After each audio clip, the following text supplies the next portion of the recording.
तू मो सहित प्रतारणा करी जेते लुचिले भी किछि फरक पड़बनी। मु तते पाइबा पर्यंत संग्राम करि चलथि।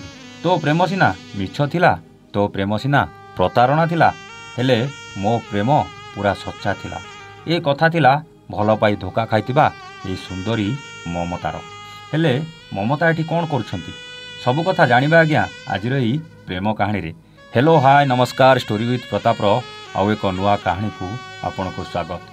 पुरी जिला कृष्णप्रसाद अंचल ममता बयसर से उछला नदी रे पाद दे सारथिला। आउ इंस्टाग्राम रे गंजाम ब्लॉक प्रयागी अंचल समीर सहित प्रथमे बंधुता हुए। बंधुता प्रेम रे परिणत हुए। हैदराबाद रे एक घरोई कंपानी चाकरी करुवा ममता समीर को देखा करने को पुणे रे पहुंची जाए।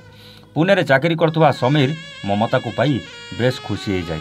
आरंभ हो जाए प्रेमर से शेष पाच माने शारीरिक संपर्क। सांग ही लिव इन रहिबा को लागंती।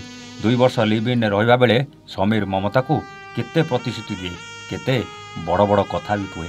आउ शेष में इंस्टारू आरंभ होता संपर्कटा धीरे धीरे दूरेबा आरंभ हुए।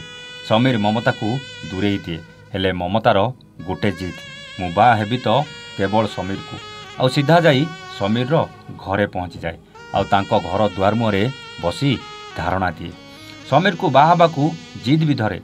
सेपटे समीर पूरा परिवार ममता को बुझेबा को चेष्टा करी विफल हो जाती, किंतु समीर घर को फेरेनी।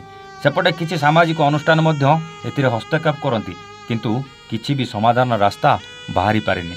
कारण समीर कोउठी लुचिथिला केजाणी घर को आसीबार ना गंध नथिला। एपटे समीर भाउज ममता को खाइबा को देबा सहित सबु जत्न नेउछि बोली कहउतुआ बेले समीर एबे कोउठी अछि ताकू नै बड़ प्रश्न समस्तक मनरे उंकी मारुछि। आगो कोई घटना को मोड़ नेब ताहा तो समय कहब, हेले समीर जहा करिछि ताहा तो पूरा भूल। किंतु ममता बाहा आगुरु लिव इन रहिबा कोन भूल नथिला कि?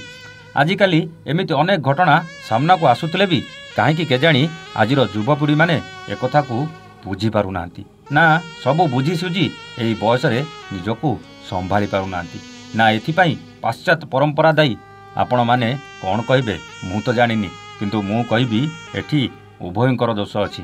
हेले एते सबु संपर्क परे ममता को समीर छाड़ी की जिबाटा केते दूर ठीक थिला। आमे एही कहानी माध्यम रे गोटे अनुरोध करिबु आज्ञा, जदि ममतार अभियोग सत तेबे समीर तमे ममता को निजर करिनियो।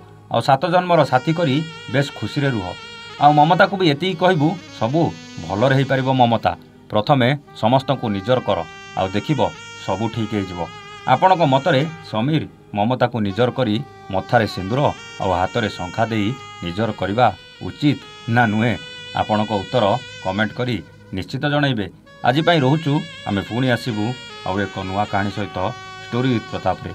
सेतेबेले जाए नमस्ते, जय जगन्नाथ।